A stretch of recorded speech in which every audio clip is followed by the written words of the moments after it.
आज हम जानेंगे रियलाइजेशन अकाउंट के बारे में, जो कि जब फर्म जो है क्लोज हो जाती है, पार्टनरशिप कंप्लीटली हो जाती है, पार्टनर्स एग्री हो जाते हैं फर्म को क्लोज करने के लिए।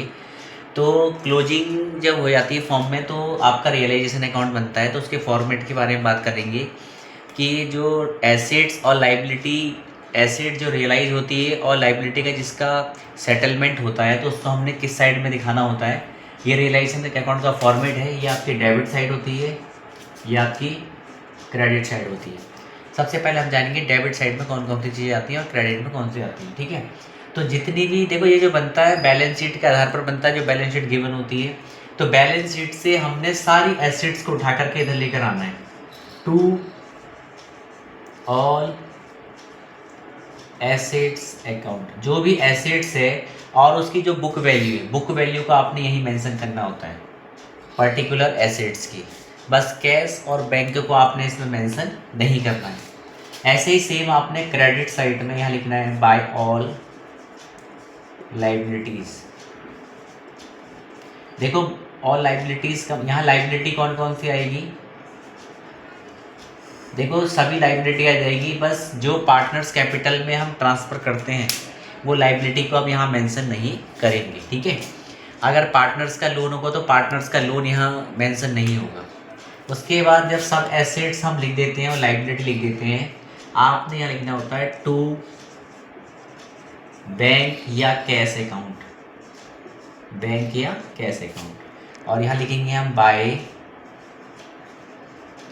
बैंक या कैश अकाउंट। ठीक है, अब ये जो बैंक अकाउंट है, बैंक अकाउंट के ठीक सामने जो हमने अमाउंट लिखनी होती है जिसको हम बोलते हैं रियलाइजेशन एक्सपेंस। ये जो अमाउंट है टू बैंक अकाउंट में जो हम अमाउंट लिखेंगे वो लिखेंगे रियलाइजेशन एक्सपेंस, जो कि आपकी बैलेंस शीट के नीचे इंफॉर्मेशन में गिवन होती है। उसके बाद हम अपनी करते हैं लाइबिलिटी का पेमेंट। जो लाइबिलिटी आपने यहाँ मेंशन की हुई है उसका आप पेमेंट करोगे, और जो गिवन इंफॉर्मेशन के अनुसार। ठीक है ना, हम तो यहाँ लिख देंगे टू लाइबिलिटी पेमेंट। लाइबिलिटी का पेमेंट करेंगे, जो भी लाइबिलिटी है उसका पेमेंट हो जाएगा। नेक्स्ट अब हम आते हैं क्रेडिट साइड में। तो हम यहाँ लिखते हैं कि जो भी एसेट्स आपकी रियलाइज हुई है,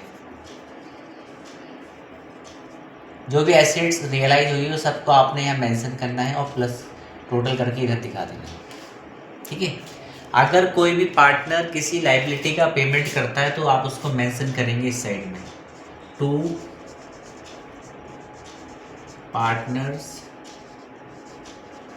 कैपिटल अकाउंट के रूप में। ठीक है, और जो भी लाइबिलिटी होगी उसका नाम यहाँ आपने दिखाना है।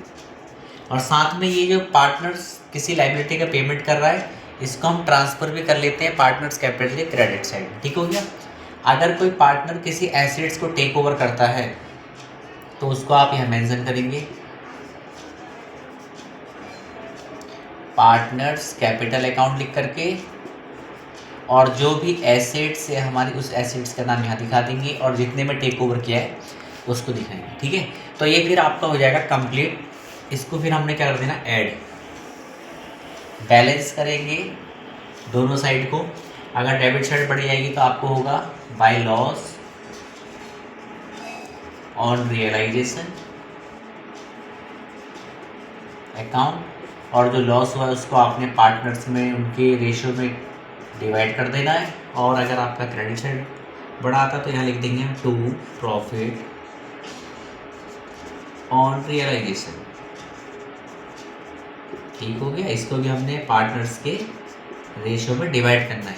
तो ये है आपका रियलाइजेशन अकाउंट का फॉर्मेट, जिससे हम एक और ये आपका बोर्ड एग्जाम में जरूर 100% आता है। ठीक है।